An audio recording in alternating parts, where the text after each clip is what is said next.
Irmãos, boa noite a todos, como vocês estão? Estão bem? Amém? Estão vivos? Amém? Estamos vivos, estamos bem, apesar das dificuldades, dos desafios. Se estamos vivos é porque Deus começou a obra na nossa vida e há de terminá-la. Ainda tem muito a acontecer, amém? Amém, meu irmão? Virar para o seu irmão e falar assim para ele: que bom que você veio, querido. Obrigado. Deus tem algo lindo para nos liberar nessa noite. Queria que você abrisse a palavra do Senhor em Salmo 133.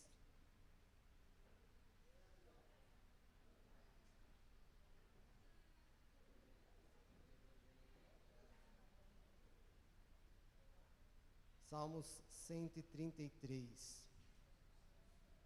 Salmo bem curtinho, mas poderoso. Amém? Todos acharam? Quem não achou, lê no telão aí e acompanha-nos na leitura.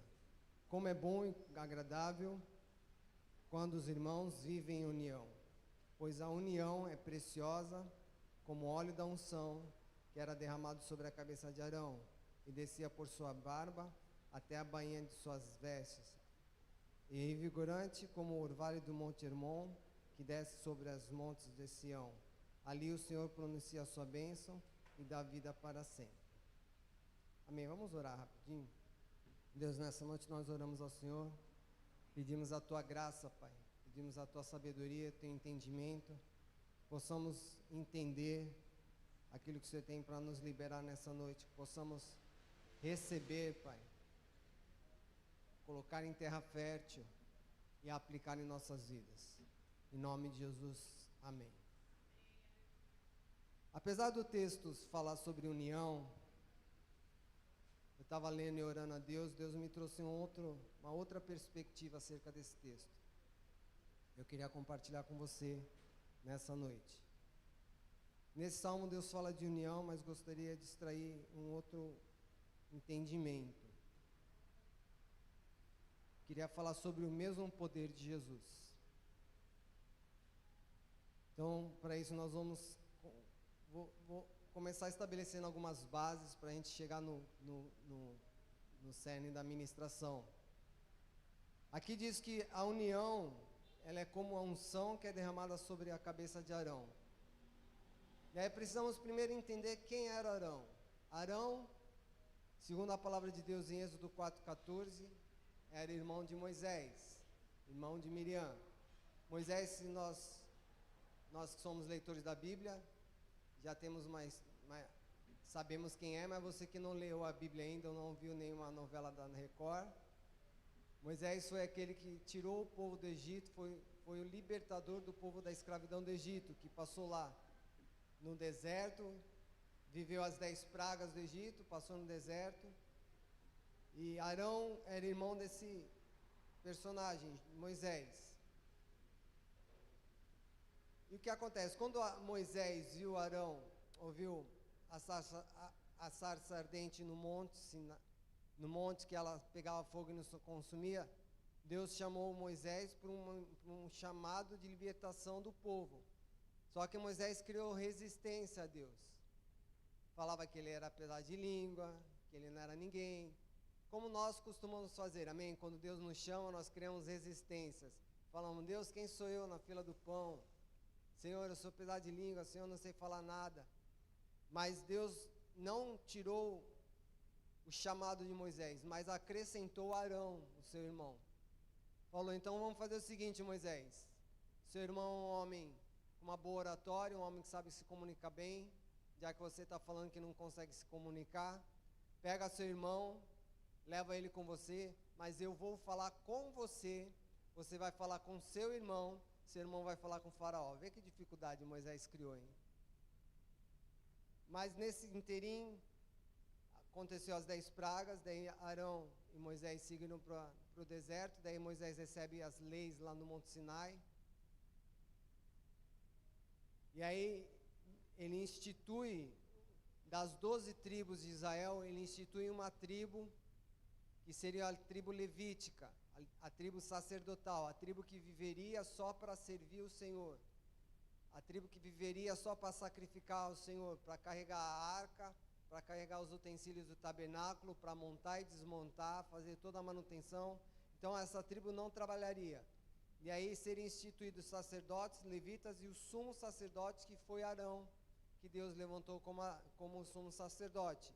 Daí nós vemos lá em Esdras 7:5 que fala que Arão foi levantado como sumo sacerdote. E a função do sumo sacerdote na época era o quê? De maneira bem simplória, era representar o povo diante de Deus e representar Deus diante do povo. E não só nesse aspecto, mas unir o máximo possível o povo com Deus. Porque o povo era um povo rebelde, um povo que não queria saber da intimidade com o Senhor. Porque Deus, certa vez, quando estava lá no monte, Ele falou que o povo se aproxime. Daí o povo falou: não, Moisés, vá você, porque nós não queremos morrer. Então o povo rejeitou o convite de Deus de se aproximarem. Daí Deus levantou Arão e a tribo de Levi para serem intercessores e representantes de Deus na terra. E a função do sumo sacerdote era o quê? Além das que eu anunciei aqui, era de uma vez ao ano, o sumo sacerdote ia diante da arca do Senhor, era o único que tinha acesso diante da arca do Senhor. Lembra quando Jesus morreu e rasgou-se o véu?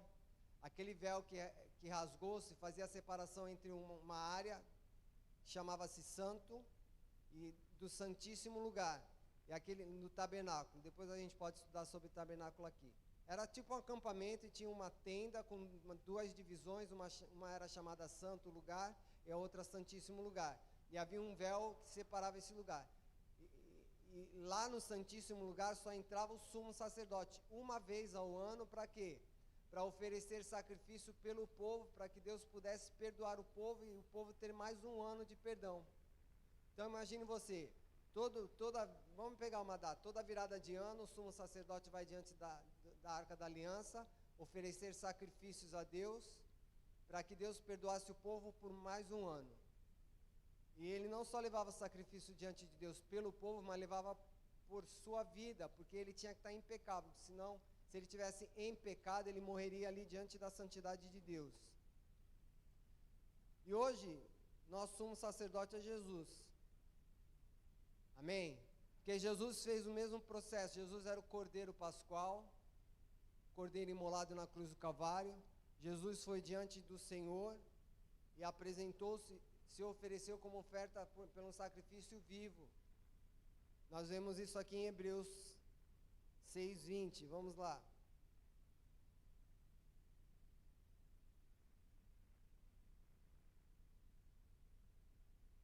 Fala sobre Jesus ser o sumo sacerdote. Jesus já entrou ali por nós. Ele se tornou o nosso eterno sumo sacerdote, segundo a ordem de Melquisedeque. E Hebreus 10:12 diz assim: nosso sumo sacerdote, porém, ofereceu a si mesmo como único sacrifício pelos pecados, válido para sempre. Então imagine você, o sumo sacerdote na época do Antigo Testamento apresentava um sacrifício por mais um ano de perdão. Jesus foi diante de Deus, se apresentou como sacrifício, não por um ano de perdão, mas por uma eternidade de perdão. Se perdeu uma oportunidade, dá glória a Deus.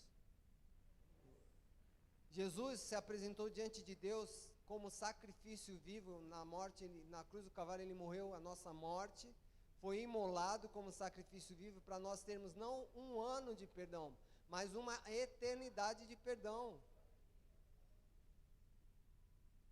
Então Jesus foi o último sacerdote, sumo sacerdote. Então após Jesus não existem mais sumos sacerdotes, porque Jesus foi o último sacrifício.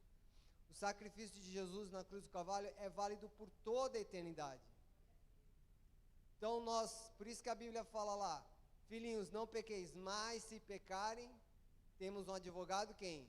Justo e fiel diante do Pai, que é Jesus. Então se você peca, você corre para Jesus, se arrepende, pede perdão e é perdoado. Não mais por um ano, não com data de validade, mas por toda a eternidade. Já não há mais sumo sacerdote, Jesus foi o último. E nós somos sacerdotes. Quem seriam os sacerdotes? Seriam os auxiliares do sumo sacerdote. Seriam aqueles que davam suporte ao ministério do sumo sacerdote, fazendo outras tarefas. Nós vemos lá em 1 Pedro 2,9, vocês, porém, são povo escolhido, reino de sacerdotes, nação santa, propriedade exclusiva de Deus. Assim vocês podem mostrar às pessoas como é admirável aquele que os chamou das trevas para a sua maravilhosa luz. Então Deus nos fez o quê? Nos tornou ninguém, que nós não éramos ninguém, nos fez um reino de sacerdotes. Que é auxiliar o ministério de quem? Do sumo sacerdote, que é quem? Jesus. Aí a gente já vai traçando uma ideia de que o mesmo poder que Jesus tem, nós temos também. Porque nós somos auxiliadores, então a autoridade que havia sobre Jesus está sobre a minha e a tua vida, amém? Então diga comigo, a autoridade que havia sobre Jesus está sobre mim. Nós vamos ver isso aí mais para frente. Então, nós já estabelecemos quem era Arão. Arão era um sumo sacerdote, irmão de Moisés, que se apresentava diante de Deus uma vez ao ano para apresentar o sacrifício pelo povo para mais um ano de perdão. Hoje, para nós, não é mais Arão o sumo sacerdote, nosso sumo sacerdote é Jesus, que se apresentou diante do Pai, morrendo a morte de cruz do Calvário, se apresentou como Cordeiro perfeito, imolado na cruz, diante de Deus, e se ofereceu como sacrifício vivo, para que nós pudéssemos não ter mais um ano de perdão, mas uma eternidade de perdão. Amém? Então vira para o seu irmão e fala assim, não corra de Deus, corra para Deus.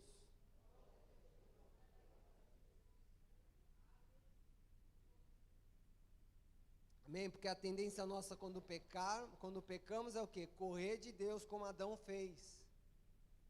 Mas nós não temos que correr de Deus, porque Deus é o único que pode perdoar nosso pecado. Nós temos que correr para Deus. Porque o perdão está acessível. O perdão está ao nosso alcance, que é Jesus. Nós precisamos correr para Jesus. Não correr de Jesus com vergonha.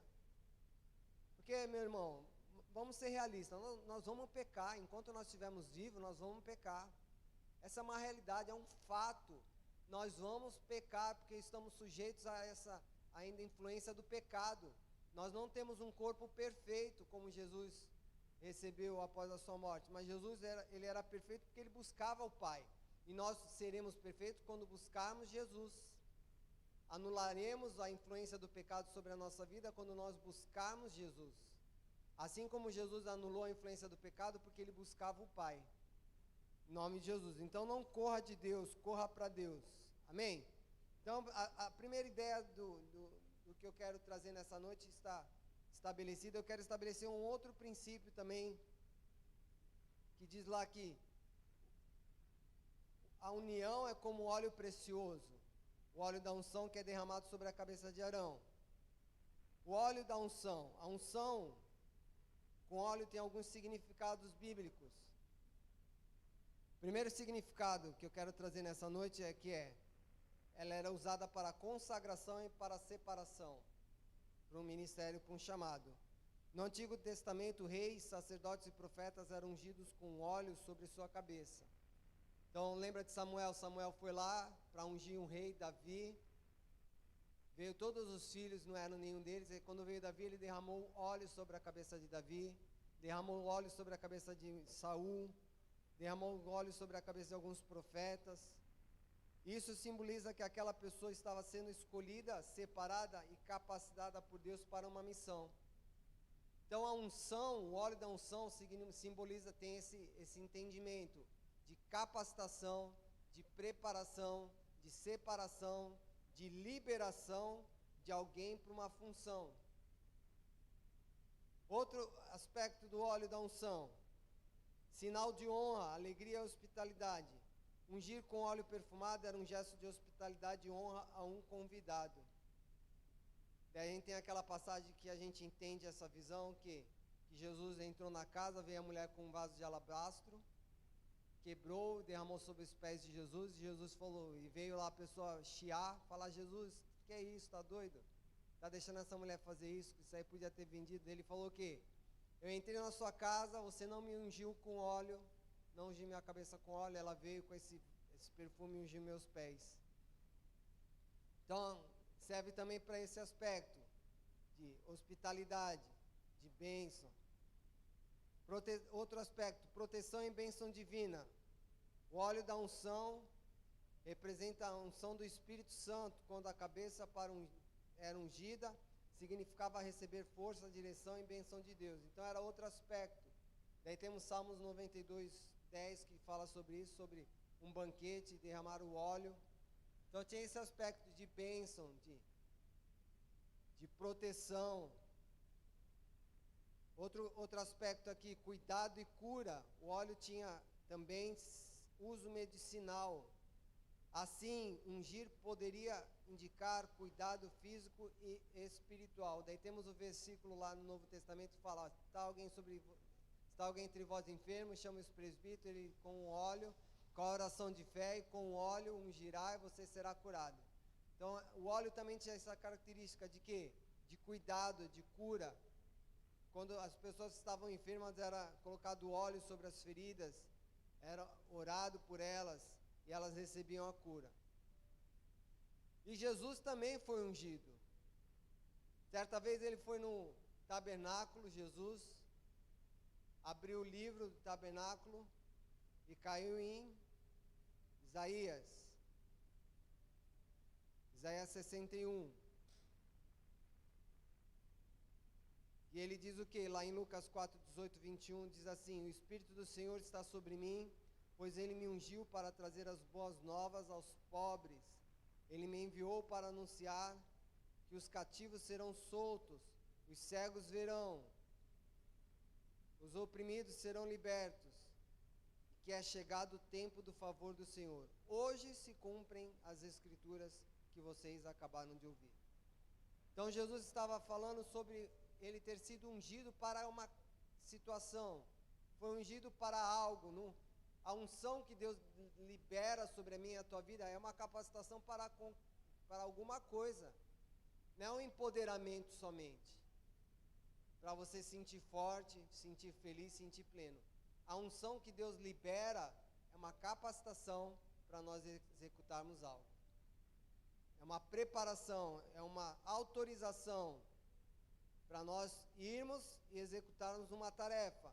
Por isso que ele falou, Jesus: o Espírito do Senhor está sobre mim, pois me ungiu para trazer as boas novas aos pobres, para anunciar os cativos que serão soltos, para os cegos verem, para os oprimidos serem libertos, e para dizer que é chegado o dia do Senhor. Então Jesus foi ungido para quê? Para toda essa situação. E nós não somos diferentes. Nós somos ungidos por Deus para agirmos da mesma maneira que Jesus, anunciarmos aos pobres, levarmos libertação ao cativo, cura ao enfermo. Então, quando nós recebemos algo de Deus, não é para nós, é para usarmos o bem de alguém. Se você for entender essa visão, ou melhor, se você não entende essa visão, é só olhar para o talento. O talento nunca é para si. O talento, o dom que Deus nos dá é sempre para abençoar alguém. O dom que Deus nos dá sempre é em favor de alguém. Se você é muito inteligente, você não é inteligente por si, para si. Você é inteligente para abençoar alguém, para servir de solucionador para alguma pessoa, alguma situação, para sempre abençoar alguém. Eu não descobri nenhum dom que seja para benefício próprio. Sempre é para abençoar alguém, porque Deus nos fez pessoas com um propósito, Ele nos ungiu, nos capacitou para um propósito de quê? Alcançar o próximo. Então você é o que é, meu irmão, não para você somente existir, você é o que é para você ser bênção na vida de alguém. Amém? Então vira para o teu irmão e fala assim: você tem dons para me abençoar, meu irmão.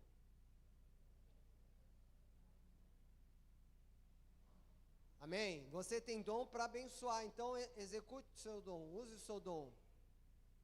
Aplique o seu dom. Por isso que a Bíblia fala, quem quer pregar, pregue com esmero. Quem quer ensinar, ensine com cuidado. Quem quer ofertar, faça com liberalidade. Então nós temos um chamado e um dom de Deus. E precisamos atuar e agir e aperfeiçoar esse dom para que nós possamos servir de bênção na vida das pessoas, em nome de Jesus. Porque Jesus veio com um propósito, ele foi ungido para um propósito. Ele foi ungido para anunciar o reino de Deus. Ele foi ungido para pregar, libertar os cativos, fazer os cegos enxergarem, trazer esperança onde não tinha esperança, trazer vida onde não tinha vida. Imagina você, aquele aleijado do tanque de Betesda, há 30 e tantos anos já, esperando uma oportunidade para ser curado, e aparece Jesus, que bênção, resposta, solução do problema. Ele, ainda que incrédulo, que Jesus falou, o que você quer que aconteça? Quero ser curado, Jesus, mas ninguém me leva no tanque. Ainda que incrédulo, não entendendo e nem percebendo com quem conversava, mas havia o solucionador da sua vida, alguém que havia sido ungido por Deus para estar ali com aquele ato, com aquela ação específica e exclusiva daquela pessoa para trazer liberdade à vida dele. E aí eu vejo também que a gente muitas vezes nos fechamos no nosso mundo, né? Nós vivemos o nosso egoísmo, nosso mundinho de Bob, e deixamos de ser bênção para as pessoas.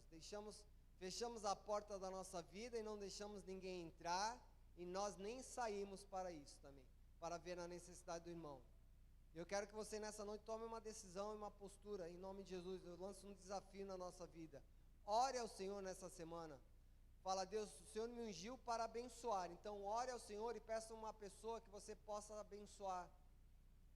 Não sei com que Deus te direcionar. Ore e fala, Deus, me traz alguém à mente que está precisando de algo, e me traz o que ela precisa para que eu possa abençoar, exercer o meu dom, exercer o que o Senhor me chamou para libertar, trazer alento, trazer paz, trazer conforto, trazer realmente esperança ao coração da pessoa, em nome de Jesus, amém? Porque Jesus foi ungido por um propósito, nós também recebemos unção para o mesmo propósito. E ainda diz assim, Isaías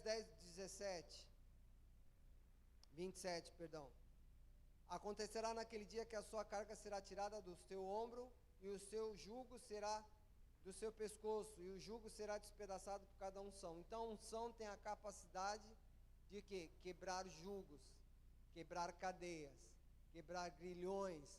Não a unção em si, não é a unção que quebra, mas a unção te capacita para você se levantar e quebrar. Amém? Porque a unção é uma capacitação. Então, a unção quebra o jugo, por quê? Porque eu me levanto e não aceito aquele jugo sobre a minha vida. Eu me levanto e me rebelo, vamos dizer assim, contra aquela situação na minha vida. Por isso que nós, quando viemos à igreja, nós recebemos uma unção de Deus, nós saímos motivados, animados, esperançosos, saímos decididos, posicionados, amém? Porque a gente fala, não, eu vou sair daqui com fé, eu vou dizer não, problema na minha vida, eu vou dizer assim, não, diabo, você não tem acesso a essa área, vou dizer não ao pecado. Por isso que a unção é derramada sobre esse ambiente. É o que diz a palavra, quão bom e quão suave é que os irmãos vivam em união, que é como o óleo da unção. Então a unidade, ela, como o óleo da unção, ela empodera, ela capacita, ela transborda, ela te dá força para que você vença as batalhas da sua vida e da nossa vida, amém? Então a unção, ela despedaça o jugo, quebra grilhões, quebra cadeias, ela promove liberdade, ela promove realmente vida, ela promove que nós possamos respirar, só pela unção que Deus nos capacita, amém? E aí nós entramos no cerne da administração em si. Até aqui eu fui lançando fundamentos, dando alguns spoilers do que eu queria compartilhar com você. E aqui eu queria compartilhar com você sobre a questão que ele fala assim, que o óleo é derramado sobre a cabeça de Arão e desce sobre a barba e até a bainha de suas vestes. Essa parte traz uma ideia de continuidade, que é derramado sobre a cabeça, que desce sobre a barba, que desce até os pés. Então dá a ideia de continuidade. O que seria isso? Sendo Cristo Arão, uma simbologia de Arão, que é o sumo sacerdote, e sendo Cristo o cabeça, porque a palavra de Deus diz que a igreja é corpo e Cristo é o cabeça. Então, quando o óleo é derramado sobre Jesus, nós, sendo corpo, vai derramar sobre a cabeça e vai trazer o que a cabeça tem para o corpo, amém? Estão entendendo, amém? Então, automaticamente, o que tem na cabeça vai haver no... A unção que a cabeça tem vai ter o poder que a cabeça tem, o corpo vai... Estão entendendo? A continuidade. Jesus não foi o único. Por isso que Jesus, ele diz com propriedade e libera uma palavra poderosa sobre as nossas vidas. Ele fala assim, olha, eu fiz coisas grandes e maravilhosas. Que vocês ficaram até incrédulos com o que aconteceu. Mas eu vou te dizer uma coisa. Vocês farão coisas maiores do que eu. Porque a unção que é em mim vai estar sobre vocês. Que a unção que eu carrego, vocês vão carregar.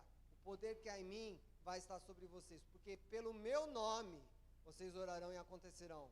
Pelo meu nome, pela fé no meu nome, pela fé em mim, pelo sacrifício na cruz do Calvário, vocês acessarão lugares que vocês nem sequer imaginavam que pudesse ser acessado.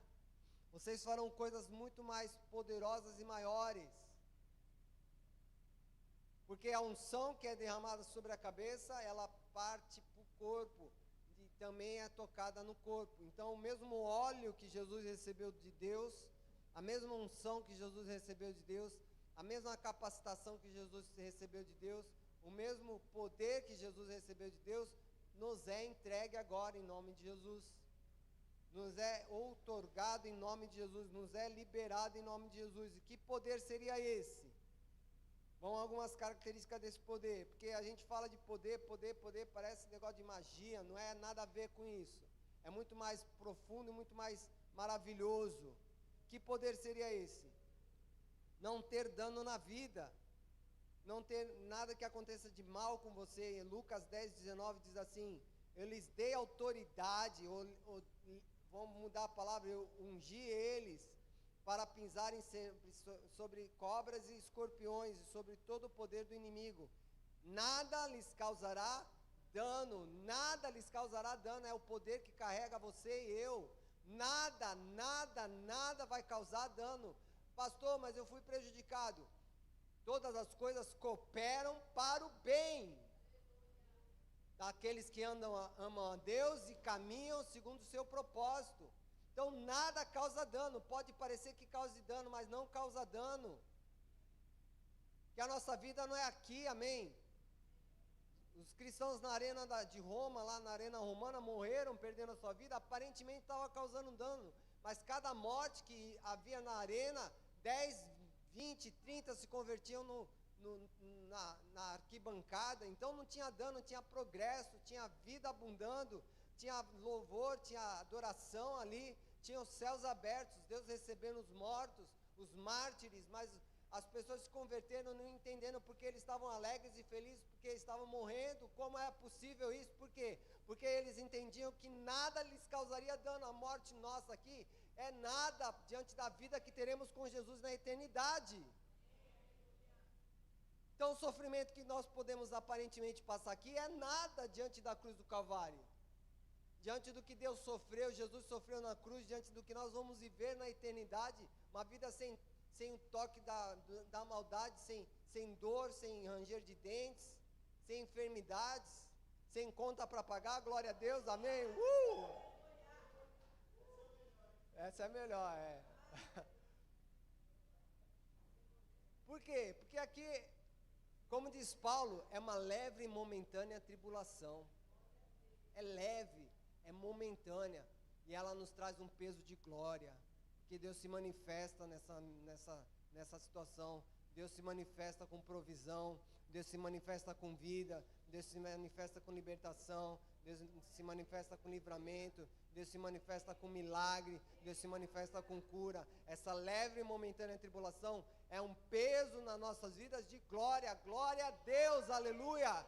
Ainda que a figueira não floresça e as vidas não dê seu fruto, eu louvarei o Senhor, porque a minha vida está em Cristo. Esse é o poder que nós carregamos, meu irmão.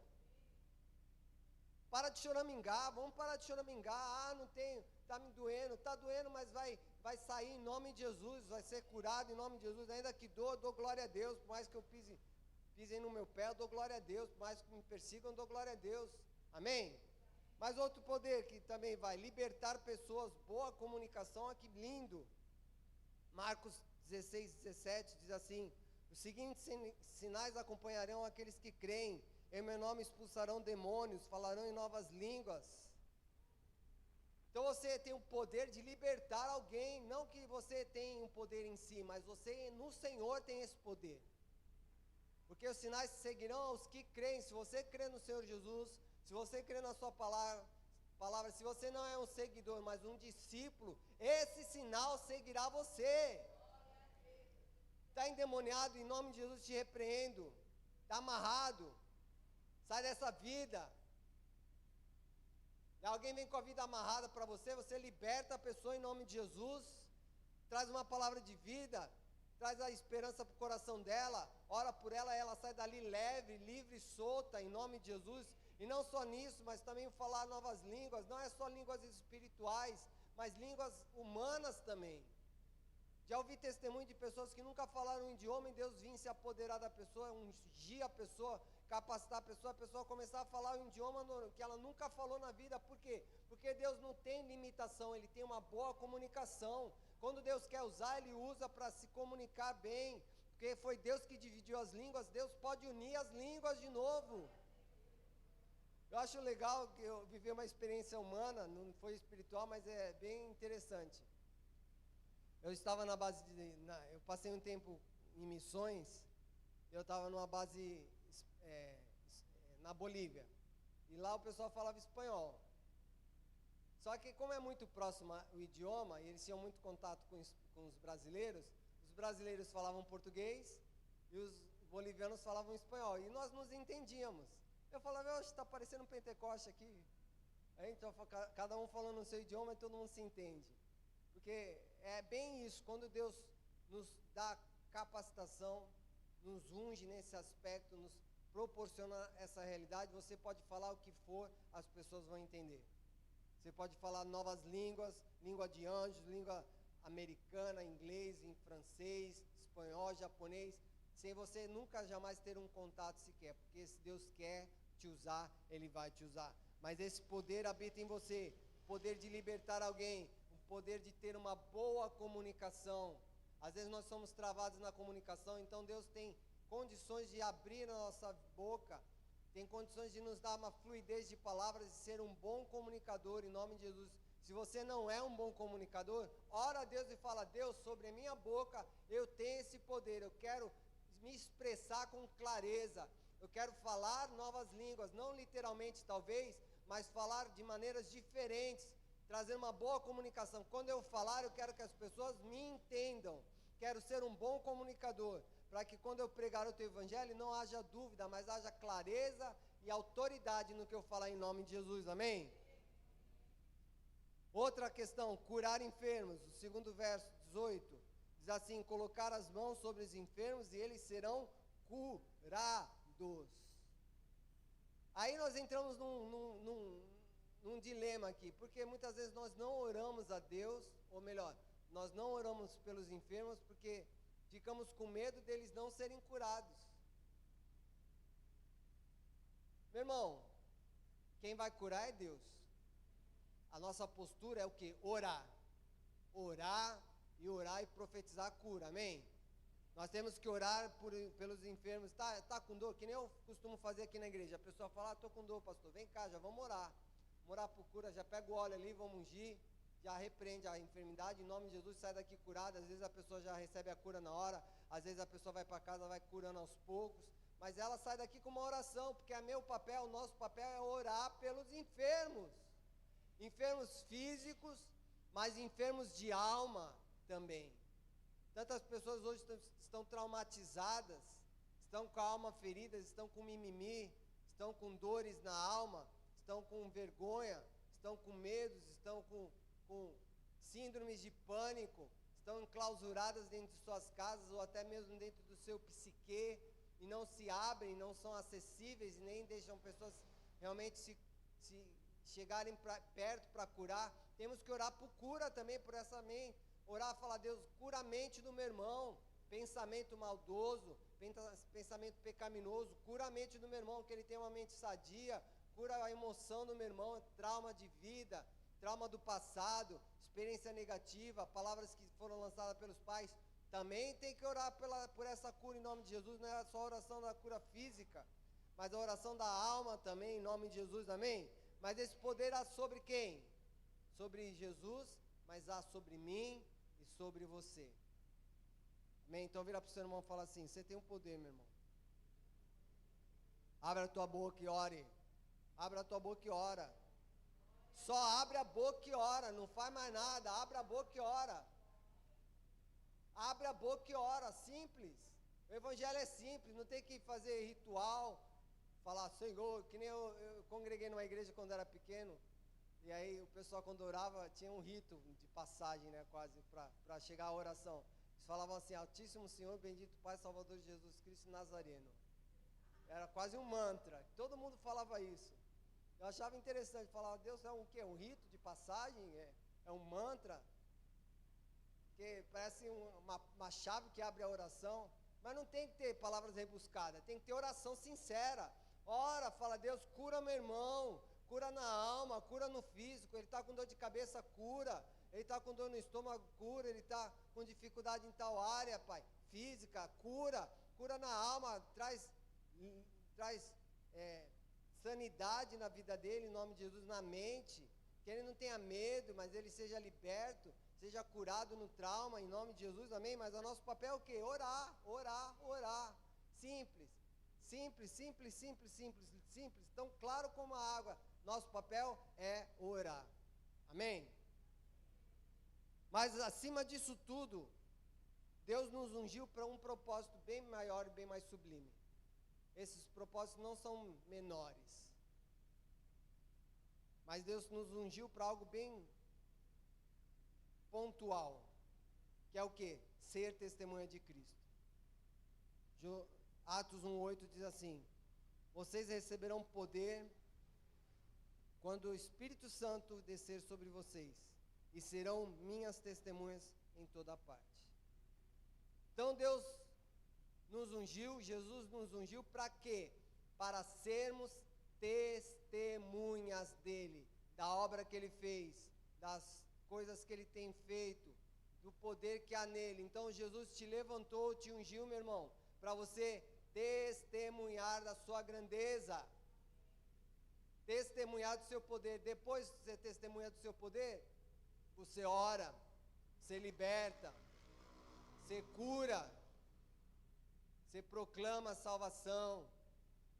Mas testemunhar do seu poder, e só é testemunha do poder de Deus quem anda perto de Jesus. Porque quem anda de longe tem dúvida. O que aconteceu? Ah, não sei, parece que. Será? Eu acho que. Mas quem anda de perto é testemunha ocular, vê a coisa de perto. Então, nós precisamos estar coladinho do lado de Jesus. Precisamos andar lado a lado com Jesus. Porque Jesus já quer andar lado a lado conosco. Amém? Ele fala o quê? Estarei convosco todos os dias até a consumação do século. Então, da parte de Jesus, ele já está disposto a andar comigo e com você. Agora, da nossa parte, será que estamos dispostos a andar com ele? Será que estamos dispostos a deixar com que ele se aproxime e revele a nossa podridão? Será que estamos dispostos a que ele se aproxime e revele a nossa falha, as nossas falhas? Será que estamos dispostos a ele se aproximar de nós e nos constranger com seu amor? Porque quando ele se aproxima, algo acontece, meu querido. Quando ele entra na minha e na tua vida e toma lugar no nosso coração, uma coisa poderosa acontece. Algo é liberado, algo é delegado, algo é ministrado, algo é santificado, vivificado, animado, renovado. Acontecem coisas poderosas. Mas ele nos deu poder para sermos testemunha. Então Jesus nos capacitou para quê? Para, se necessário, até morrermos. Por isso que os irmãos da Arena Romana morreram com muito prazer. Se você for ler a história da igreja, você vai ver umas atrocidades pesadas. Algumas delas de pessoas serem colocadas em tachos de óleo quente para que elas morressem. Outras situações colocavam elas dentro de uma rede e penduravam na arena para que os leões viessem, não matassem diretamente, mas ficassem passando suas unhas e destruindo o corpo da pessoa. Mas todas elas morreram com amor. Todas elas morreram testemunhando Deus. Morreram dando glória e honra ao nome do Senhor. Foram sementes lançadas na terra para que pudessem dar frutos e deram muitos frutos. Por isso que Constantino teve que mudar a situação, falando, não vai perseguir mais ninguém, a igreja, agora o cristianismo é a religião principal, que aí mudou o quadro geral. Mas até então o cristão era perseguido. Hoje não é diferente, hoje nós também somos perseguidos. Não de uma maneira direta aqui no Brasil, mas de uma maneira indireta. Se você se posicionar como cristão no Brasil, você é cancelado. Se nós nos posicionarmos como cristãos no Brasil, abraçando a verdade de Deus, não negociando o que Deus nos entregou, que não vai nos dar vida e tem nos dado vida eterna, você é cancelado. Você é até preso, até morto. Mas nós somos capacitados, há poder em nós, há poder em mim e em você para sermos testemunhas e dizermos, está errado, está certo, não faça isso, é pecado, não é pecado, Deus não se agrada, Deus se agrada, porque nós somos capacitados por Deus, recebemos a unção do Espírito Santo para sermos testemunhas e apregoarmos o reino de Deus sobre as nações, apregoarmos o reino de Deus na terra. Por isso que Jesus falou, ide e pregar o evangelho a toda criatura, batizando em nome do Pai, do Filho e do Espírito Santo, e não só batizando e largando, mas fazendo discípulos, para que elas não se percam, porque o diabo está em derredor querendo tragar e pegar e nos impedir de avançar, mas nós como igreja somos capacitadas e ungidas para avançar em nome de Jesus, e as portas do inferno não vão prevalecer contra nós, amém? Meu irmão, você tem autoridade para mudar ambientes, você tem autoridade para mudar situações, você tem a autoridade que havia em Jesus. Só recapitulando, já estou encerrando aqui. Jesus, no momento de tempestade, trouxe paz. Jesus, no momento de desespero, com a filha de Jairo morta, trouxe vida. Jesus, no momento de escassez, quando estava com a multidão, mandou os discípulos alimentarem a multidão, eles não tinham como alimentar. Jesus trouxe prosperidade, trouxe abundância de alimento, trouxe provisão. Em nome de Jesus, meu irmão, você e eu temos o mesmo poder. O mesmo poder. Estava conversando com o irmão ali na frente, eu falando, a gente tem que liberar a palavra de Deus, meu irmão. Nós temos que profetizar, liberar aquilo que nós cremos pela palavra de Deus, que queremos que aconteça. Minha geladeira está vazia, ela não está faltando, ela está com espaço para Deus preencher muito, amém? Né? Antigamente eu olhava a minha geladeira e falava, minha geladeira está faltando, Senhor. Até que Deus falou para mim, ela não está faltando, ela tem muito espaço para eu preencher. Então profetiza a provisão. São olhos diferentes na mesma circunstância. Está faltando, não está faltando, Deus vai prover, é milagre que Deus vai operar na minha vida. Eu profetizo, eu libero essa verdade em nome de Jesus. A palavra de Deus diz que nenhum justo mendigaria o pão. Eu não vou mendigar o pão. Eu sou justo no Senhor.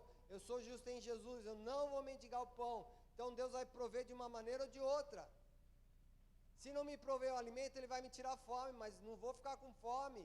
No caso de alimento, no caso de recursos financeiros, Deus vai prover. Se o recurso não veio, Deus tem algo para acontecer, algo para liberar poderoso sobre a minha e a tua vida. Nós temos que profetizar em nome de Jesus, mudar ambientes, amém?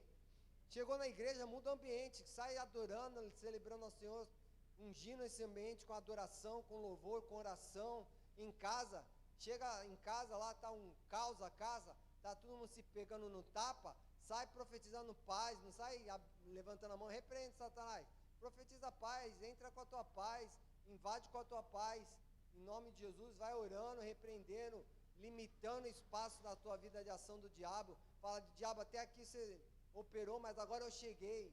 Eu lembro de um irmão meu que mudou de casa, daí, na primeira noite que ele dormiu na casa que ele mudou, ele não conseguiu dormir de noite. Era uma atormentação, era uma tribulação, uma inquietação que ele estava tendo, e começou a ouvir barulho de passo em casa. Ele levantou revoltado e falou: diabo, é o seguinte, até aqui você atuou, mas agora eu cheguei, então sai, nunca mais. Porque há poder. Ai, estou ouvindo barulho. Repreende em nome de Jesus. Você está lá, você é luz, você é sal, em nome de Jesus. Ah, não consigo dormir, estou inquieto, estou ansioso. Repreende em nome de Jesus. Você tem paz, você tem espírito da paz, você é filho, você é irmão do príncipe da paz. Deus é um Deus de paz, então profetiza a paz. Não ande na ansiedade, não ande ansioso, profetize paz. Somente tenha esse entendimento, meu irmão e minha irmã, que nós temos poder para transformar ambiente, temos poder para mudar quadros de vidas, temos poder para realmente fazer as coisas acontecerem assim como Jesus fez. Só que por que nós não fazemos isso? Porque a mesma unção que havia sobre Jesus é sobre mim e sobre você. O mesmo óleo derramado sobre a cabeça está derramado sobre o corpo. Então eu quero que você saia daqui entendendo que você pode promover um ambiente diferente onde você estiver. Em nome de Jesus. Fique de pé.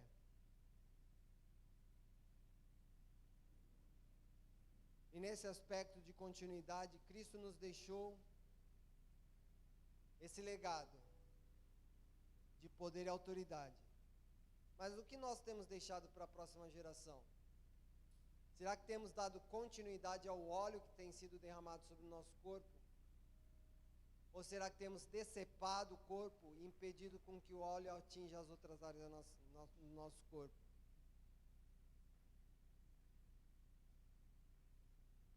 O óleo continua fluindo ou você está impedindo o óleo de fluir? Então ore ao Senhor nessa noite. Fala: Deus, eu entendi hoje, Senhor, que eu tenho poder e autoridade sobre o nome de Jesus. Eu entendi que há poder. O Senhor me ungiu para coisas que eu não vi, ainda nem experimentei, mas eu sou capaz de fazê-las em Jesus. Então ore e se posicione diante do Senhor. Fala: Deus, eu quero operar no teu querer e na tua vontade. Eu quero fazer aquilo que está no teu coração. Eu quero ser usado e ousado no Senhor. Enquanto o louvor ministra essa canção, faça a sua oração. Se você tem deixado fluir o óleo da unção sobre a sua vida, deixa fluir. Deixa correr mais óleo. Abra a porteira. Escancara as comportas e deixa fluir o óleo. Mas se você tem retido o óleo, tem impedido ele de fluir, meu irmão, deixa fluir nessa noite. Abre o seu coração. Deixa Deus te capacitar, te ungir em nome de Jesus. Amém, aleluia.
capacita-me nessa noite, enche-me, Senhor.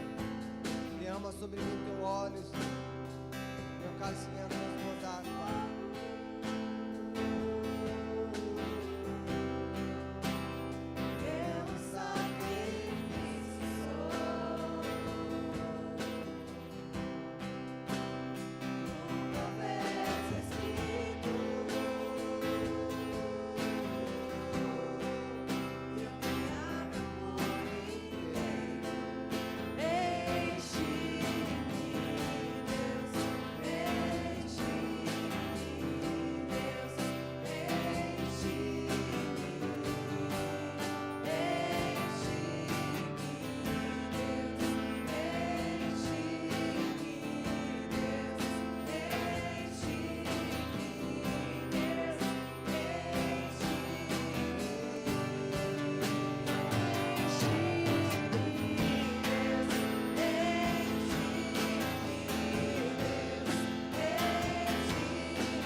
Erga suas mãos para os céus. Deus, nessa noite nós reconhecemos que não temos fluído o teu óleo, não temos fluído o azeite que é em nós, Pai. Temos recebido e não repassado, Pai. Temos recebido a unção, a capacitação e não passado para a próxima geração, não abençoado nosso irmão com a unção que temos, Pai. Nessa noite nós reconhecemos que temos sido limitadores do teu poder, Pai. Porque há um poder que habita em nós, um poder que há no nome de Jesus há sobre as nossas vidas, Pai. E reconhecemos que não temos atuado nesse poder, mas nessa noite, Pai, em arrependimento ao Senhor, reconhecendo o nosso pecado, Pai, nós nos colocamos, Pai, diante da cruz do Calvário, Pai, confessando o nosso pecado de que nós não temos agido com autoridade e poder. Nós pedimos perdão, Pai, e recebemos o teu perdão, Pai. E a partir de hoje nós iremos atuar com ousadia, Pai, com poder, Pai. Não haverá ambiente, Pai, que estará de pé diante da tua glória, Pai. Não haverá ambiente, Pai, ou situações que continuarão iguais, Pai, diante do teu poder, Pai. Não haverá, Senhor, enfermidades, Deus. Não haverá, Deus, cadeias, grilhões, endemoniados que estarão de pé diante do teu poder, Pai, diante da tua presença, porque nós, como no passado a arca da aliança carregava a tua glória, nós carregamos a tua glória, Pai. Carregamos em nós o teu Espírito Santo, Pai. E há poder em nós, Pai, não por nosso mérito, Pai, mas pelo nome de Jesus. Queremos nessa noite, Pai, nos apropriar, Pai, pela fé, daquilo que o Senhor já nos liberou na cruz do Calvário. O nome de Jesus, Pai, o poder que há no nome de Jesus. E a partir de hoje, iremos com ousadia, Pai, com intrepidez, Pai, com determinação, posicionados, profetizar o nome de Jesus, libertando, Pai, salvando, transformando o ambiente, Pai. Em nome de Jesus, nossa vida não será mais a mesma. Ainda viveremos o melhor ano de 2025. Ainda viveremos o melhor ano de provisão de 2025. Esse ano ainda não acabou, Pai. Será um ano maravilhoso para nós. Nossa vida irá transformada. Deus, nossa vida será transformada. Irá mudar, Deus querido. Em nome de Jesus, Pai. Colheremos as bênçãos do Senhor para a glória do Teu nome, Senhor. Em nome de Jesus, Pai. Leva-nos de volta aos nossos lares. Conceda-nos uma noite de revelação ainda, Pai. De comunhão com o Senhor, Pai. Nos acorda pela madrugada para orarmos, Pai. Nos incomoda a buscarmos ao Senhor cada dia mais e mais. Teu Espírito nos leve a toda a verdade. Não nos permita andar enganados, Pai. Em nome de Jesus. Que a vida que habita em nós, Pai, abunde cada dia mais e mais. Em nome de Jesus.